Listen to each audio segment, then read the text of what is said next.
Negros Oriental State University vision. A globally recognized state university. Mission. Negros Oriental State University deliver global excellence through advanced instruction, impactful research, and sustainable extension. With strategic partnership and modern infrastructure, shaping effective leaders to serve the Philippine society and the world. Strategic goals. Negros Oriental State University will aspire achieve global recognition by program excellence, strengthen research through impactful innovation, promote enhanced community extension services, integrates partnership and international relations, revitalize infrastructures with the professional system, enrich student life and leadership opportunities. Core values, spirituality, honesty, innovation, nurturance, excellence. Quality policy. Negros Oriental State University commits to delivering quality instruction, research and extension, and production. We ensure compliance with all statutory and regulatory requirements and continuously work to improve our management system to meet our quality objectives. Community education, vision, mission, and objectives. Vision. The College of Criminal Justice Education inactively and continually involved in turning out graduates who will lead the nation in addressing the vital problem of crime control and in meeting the demands for global competitiveness. Mission.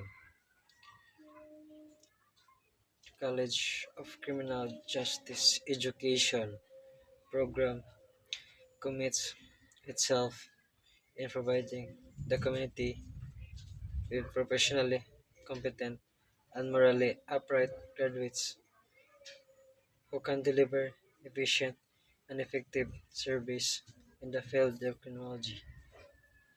Objectives.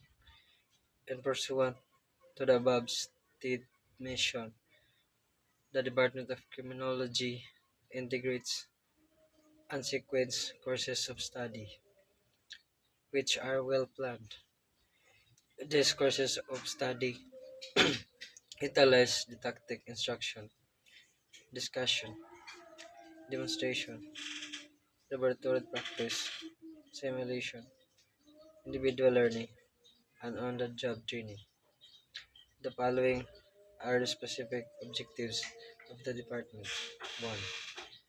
It seeks to provide the student vast opportunity, instruction, and guided experience, whereby the students learn basic knowledge and acquire the skills essential to the practice of criminology. 2. It provides the student with a broad cultural background and understanding of the constitutional guarantees and due process of law, and so far as they affect the total administration of justice. 3. It fosters higher concept of citizenry, accountability, and leadership, understanding of one's moral and legal responsibilities of his fellow men, his community, and his country. Number 4. It inspired and instilled in the students the value of service to humanity. Number 5. It encouraged research and inquiry in the field of criminology and criminal justice. Criminology, Criminology as a special course. A criminologist is any person who is graduated with a degree of criminology, who has passed the examination of criminologist and is registered as such by the board examiners of the Professional Regulation Commission pursuant to RA 6506 Section 23 defined the term criminologist as one who has been engaged in the practice of criminology if he hold himself out of the public in any of the capacities as a professor, instructor, teacher in criminology in any university, college, or school duly recognized by the government. Pursuant also to RA 6506 Section 24, all certified criminologists shall be exempted from all entrance or qualifying government examination and shall be considered civil civil service eligible for the following position: A. Fingerprint technician. B. Firearm examiner. C. Question document examiner. D. Correctional officer. E. Probation officer. F. Crime laboratory technician. G. Law enforcement photographer. H. Lie detection examiner. I. Agent in any law enforcement agency. J. Security officer. E. Criminal investigator. Under the Civil Service Commission Resolution number 98322, the criminology LGBT for appointment for the PNC or rank of PO1 up to the Police Commission Officer PCO with the rank of Police Superintendent. Republic Act 6975 Section 33 provides that licensed criminologists may be appointed to the initial rank of police inspector if there are vacancies. 11 General Orders. 1. To take charge of this post on all companies' property in view and protect, preserve in the name with utmost diligence. Number 2. To walk during tour of duty in military manner. Keep always in the alert.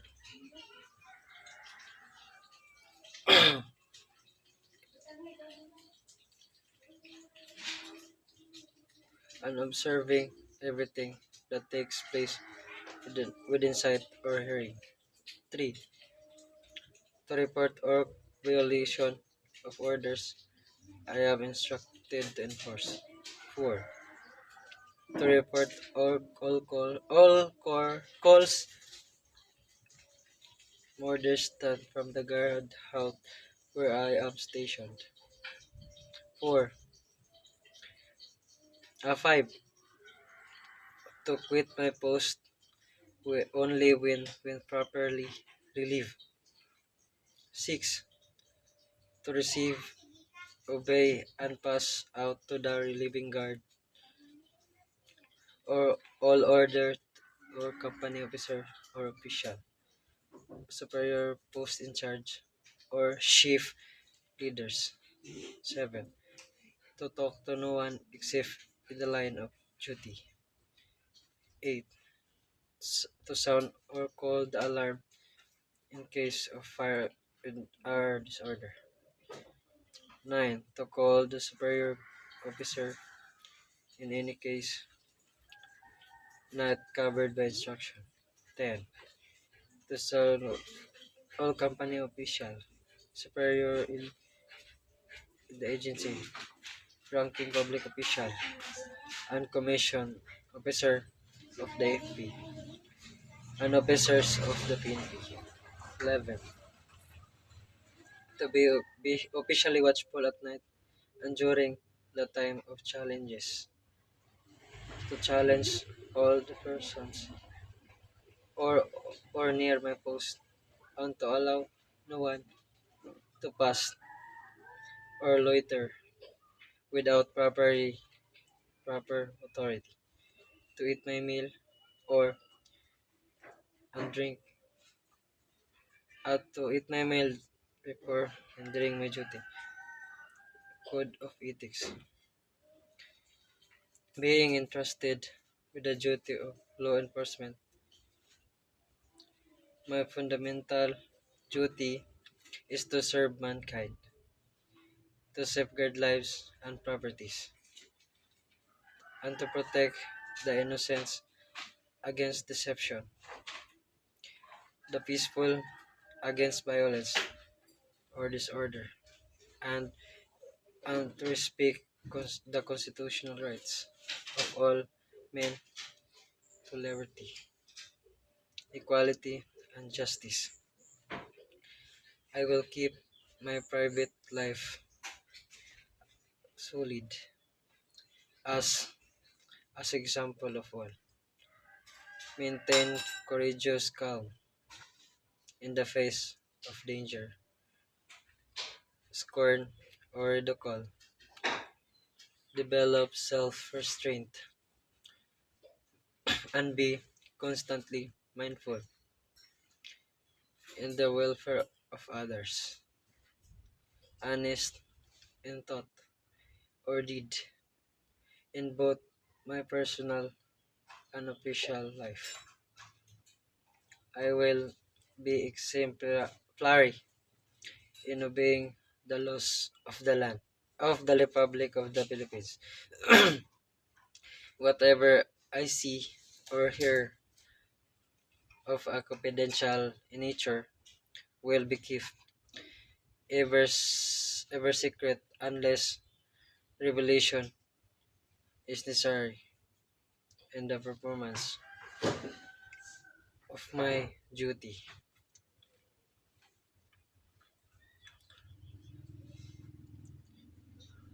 I will never act officiously or permit personal feelings,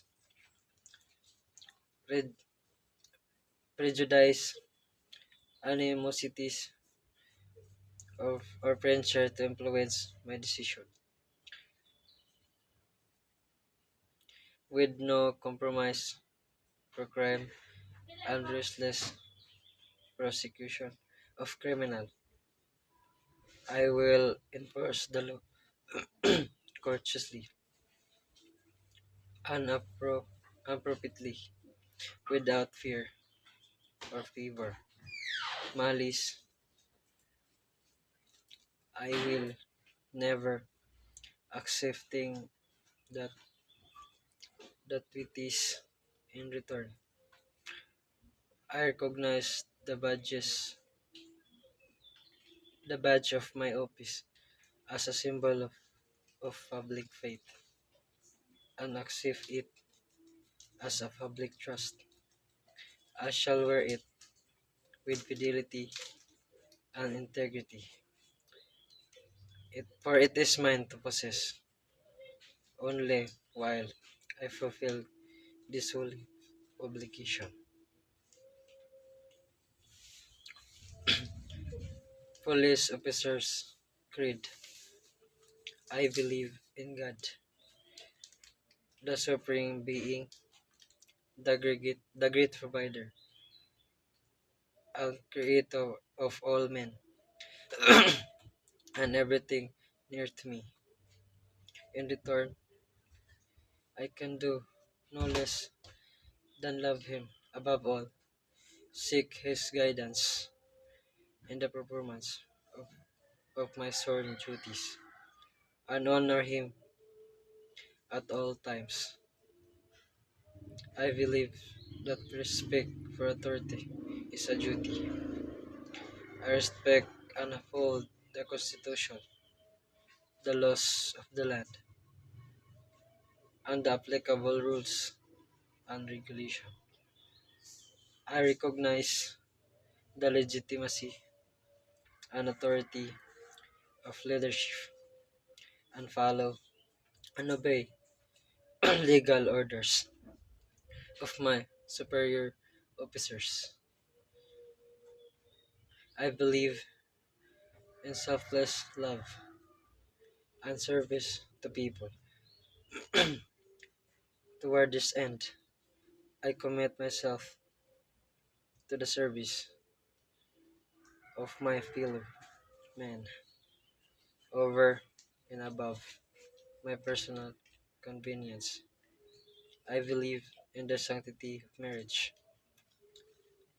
and under respect for women, and shall set the example of decency and morality, and shall have high regard for family life and chastity. I believe under responsible dominion and stewardship over material things. I shall inhabit myself from spontaneous display of my property. I shall protect the environment and conserve nature to maintain ecological balance.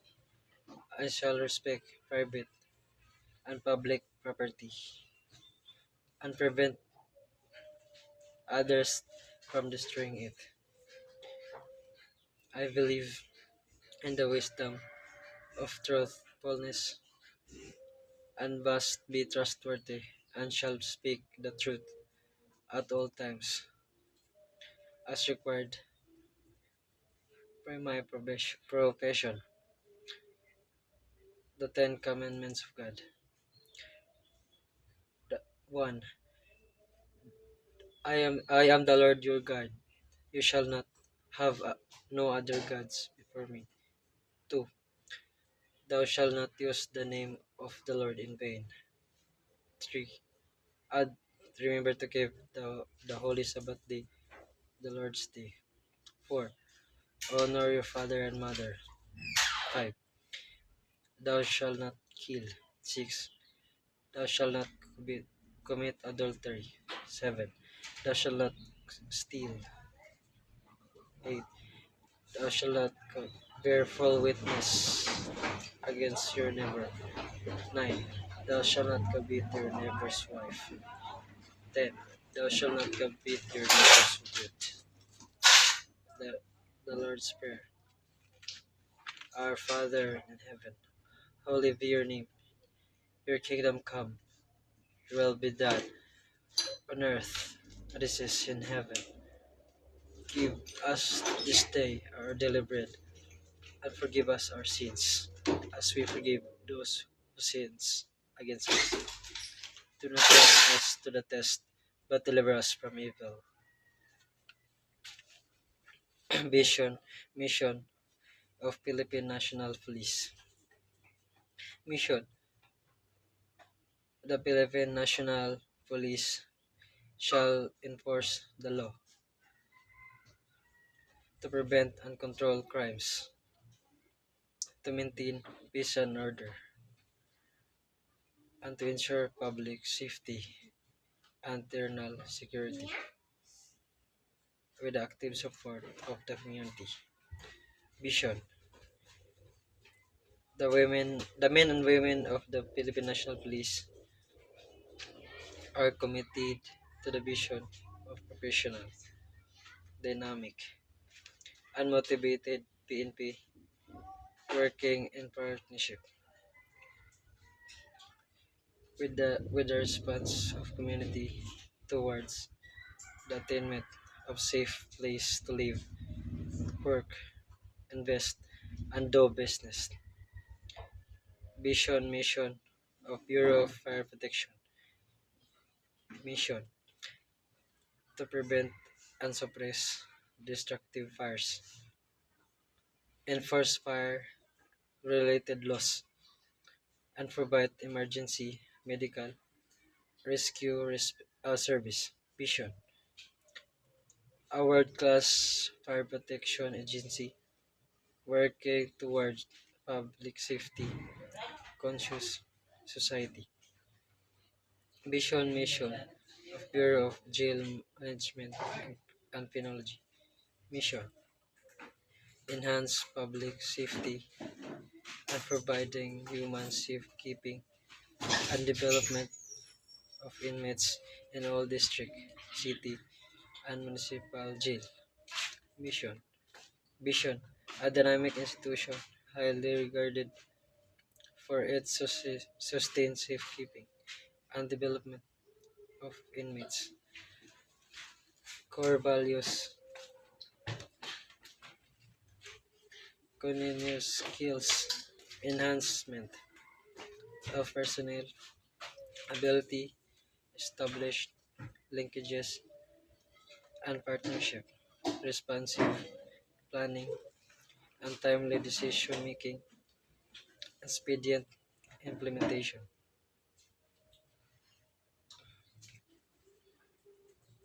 Laws RE Republic Act PD Presidential Batas Pangbansa PD number 1185 Fire Code the Philippines PD number 704 revising and consolidating all laws and decrees affecting fishing and fisheries PD number 5322 Anti-Piracy and Anti-Highway Robbery Law of 1974 PD number 533 Anti-Cattle Wrestling Law of 1974 PD number 449 Cockfighting Law of 1974 PD number 968 Probation Law of 1976 PD number 1612 Anti-Fencing Law PD number 1602 Prescribing stiffer penalties on illegal gambling PD number 603 The Child and Youth Welfare Code RE number 7636 Anti-Subversion Law Amendments RE number 6981 Witness Protection Security Benefit Act RE number 83 Anti-Electricity and Electric Transmission Lights Material Welfare Act of 1994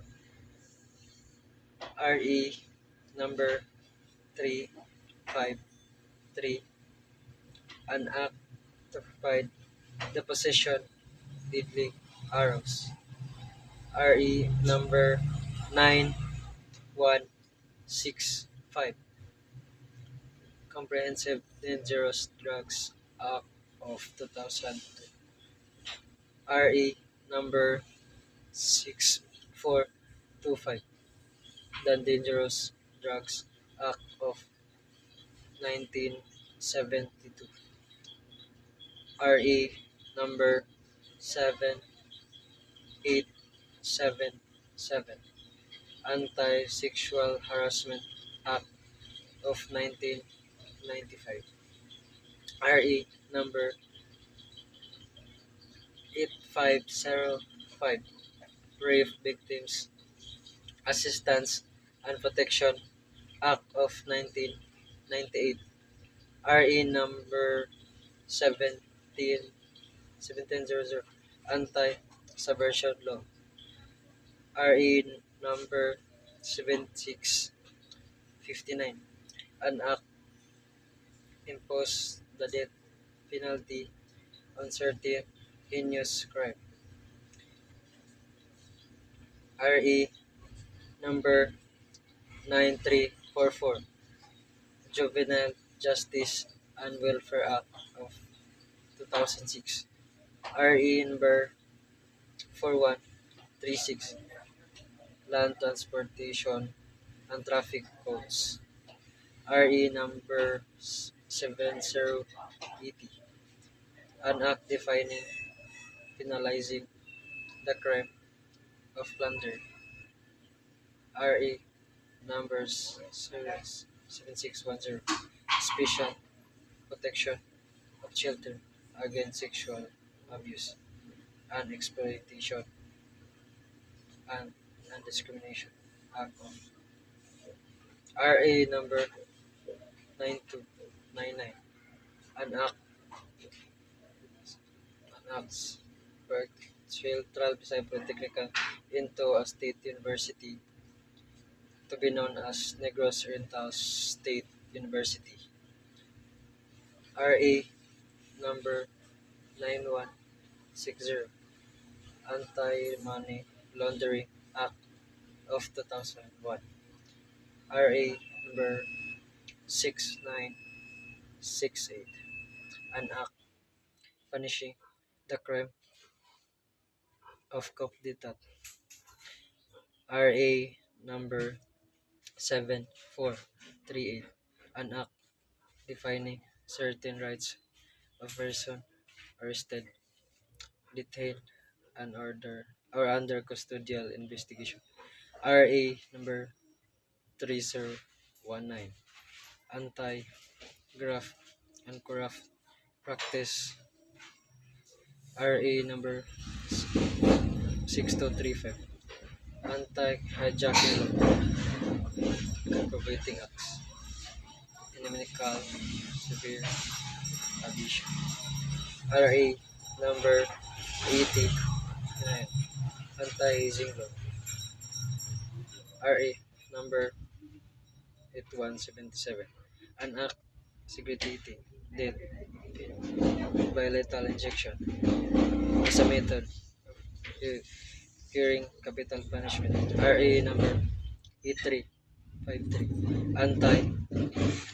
anti-rape law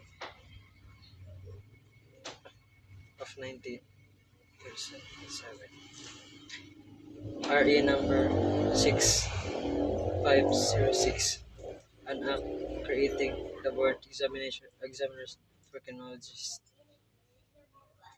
panunumpa-tawat ng Pilipinas ay ako ay Pilipino, buong katapatan numpa sa watawat ng Pilipinas at sa bansang kanyang sinasagisag na may dangal, katarungan at kalayaan na pinakikilos ng sambayanang makadiyos, makakalikasan, makatao at makabansa. Police Officers Pledge. I will love and serve God, my country, and people. I will uphold the Constitution and obey legal orders of the duly constituted authorities. I, I will oblige myself to maintain high standard of morality and professionalism. I will respect the costumes and traditions of the police service. and I will live a decent and virtuous life to serve as an example to others. Police Code Covenant I shall recognize, and I will always be conscious of the fact that the police service is an honorable calling, thus compelling me to set the example by strictly adhering to the provision of the code of the professional conduct and ethical standards. I bend myself to promote and enhance the noble ideas and inspiration of the code of my professional life and ensure that its tenets shall be honored at all times. This is my personal covenant. The firefighter's prayer. When I am called to duty, God, whatever flames may range, give me the strength to save some lives. Whatever be in age, help me embrace the little child before it is too late. Oh, save an older person from the most uncertain fate. Enable me to be alert and hear the weakest shout. Act quickly, efficiently, to put the fire out. And according to my faith, my days should come to end. Please bless your protecting hand, family, and friend. Panunumpang kaning gobyerno. Ako'y kaning gobyerno. Tungkulin kong ang maglingkod ng tapat at mahusay. Dahil dito, ako'y papasok ng maaga at magtrabaho ng lampas oras kung kinakailangan. Magsilbi ako ng magalang at mabilis sa lahat ng nangangailangan. Ako'y kawanin ng gobyerno. Tungkulin ko ang maglingkod ng tapat at mahusay. Dahil dito, ako'y papasok ng maaga.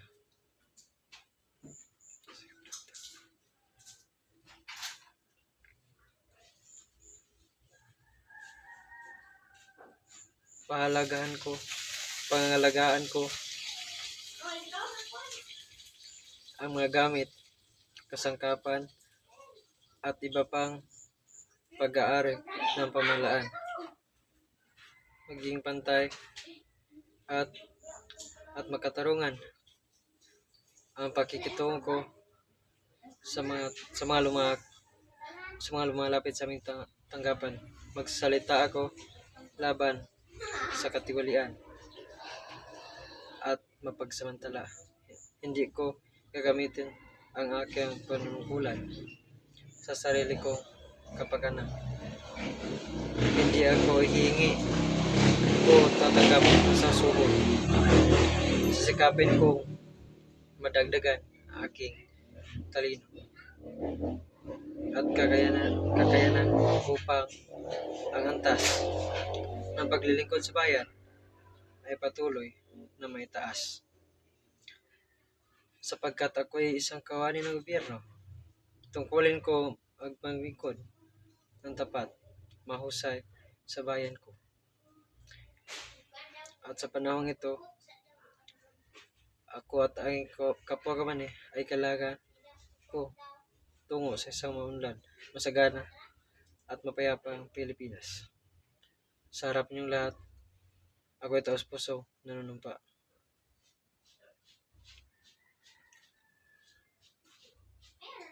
Preamble. with the sovereign Filipino people imploring the aid of Almighty God in order to build a just and humane society, an established government that shall embody our ideals and inspiration, promotes the common good, conserve and develop our patrimony, and secure to ourselves, to our prosperity, to the blessing of independence and democracy under the rule of law and the regime of truth, justice, love, equality, and peace, to ordain and promulgate this Constitution. Panunumpa ng lingkod bayan. Katungkulan ko ang maglingkod ng buong katapatan at kahusayan at makatulong at sa katagan at kaularan ng aking bayan. Sisikapin kong patuloy na madagdagan ang aking kalaman. Maging bahagi ako ng kaayusan at kapayapaan sa pamahalaan. Susunod at tutulong ako sa pagpapatupad ng mga umiiral na batas at alintutunin ng walang kinikilingan. Isa sa alang-alang ko ang interes ng nakakarami bago ang pangsariling kong kapakanan. Isusulong ko ang mga programang mag-aangat sa antas ng kabuhayan ng mamamayan. Aktibo akong makikibahagi sa mga dakilang layunin ng lipunan. Hindi ako naging bahagi at isisiwalat ko ang anumang katiwalian na makaabot sa aking kaalaman. Gawin kong kapakipaginabang bawat sandali sa lahat ng panahon. Sisikapin kong matugon sa mahamon sa lingkod bayan. Ang lahat na ito para sa ating dakilang likha at ating bayan. Kasihan nawa ako ng may kapal. Asian him.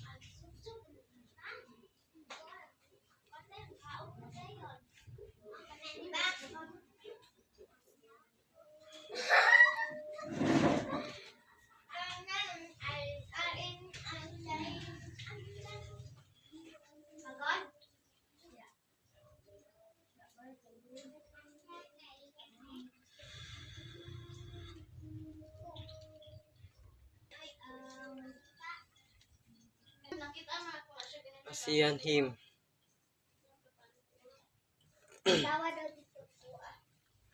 Raise our flag sky high. Birds above in the heart. Us will the guardian lead us one. Floating out one hour. We've to go down the very star and whisper lies. The care to dream we've there to share together for ASEAN. We've to dream we've there to share for every survey of ASEAN.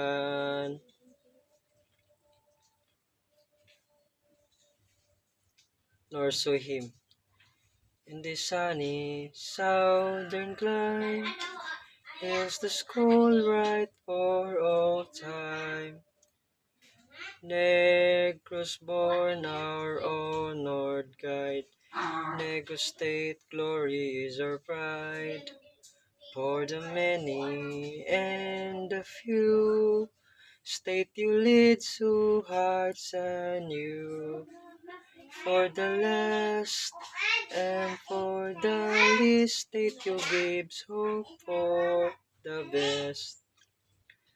Azure blue and lily white, nor so standard plain in sight.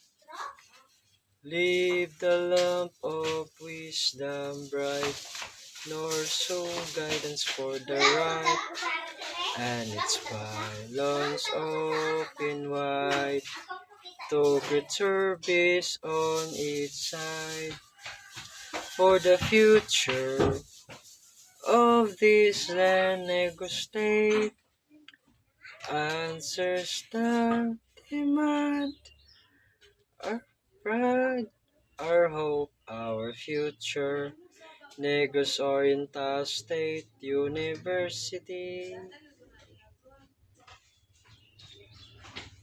Lupang hinirang, bayang magiliw. Perlas ng silanganan, alab ng puso. Sa dibdib mo'y buhay, lupang hinirang. Duyan ka ng magiting sa manlulupi.